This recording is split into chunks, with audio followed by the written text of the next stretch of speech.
मुख्यमंत्री शिंदेंनी विरोधकांवर निशाणा साधलेला आहे। लाडकी बहीण योजनेमुळे सावत्र भावांना पोटदुखी होतीये असा निशाणा शिंदेंनी विरोधकांना लगावलेला आहे। तर सावत्र भावांना बहिणींपर्यंत योजना पोहोचू द्यायची नाही असंही शिंदे म्हणाले।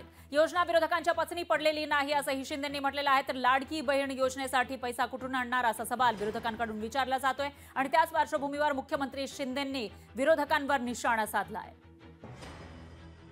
आता लाडकी बहीण जी आहे ही लाडकी बहीण योजना जेव्हा आम्ही सुरू केली त्याच दिवशी सावत्र भावांच्या पोटात दुखू लागलं आणि त्यांना कळेना असं झालं काय करायचं। आणि मग म्हणाले लाडक्या भावाचं काय। आम्ही लाडक्या भावासाठी पण योजना केली, मुख्यमंत्री युवा प्रशिक्षण योजना 6,000, 8,000, 10,000 हे अनपेक्षित आहे त्यांच्यासाठी आणि म्हणून त्यांना हे पचनी पडत नाहीये। लोकशाही मराठी ऐका, पहा, जागरूक रहा।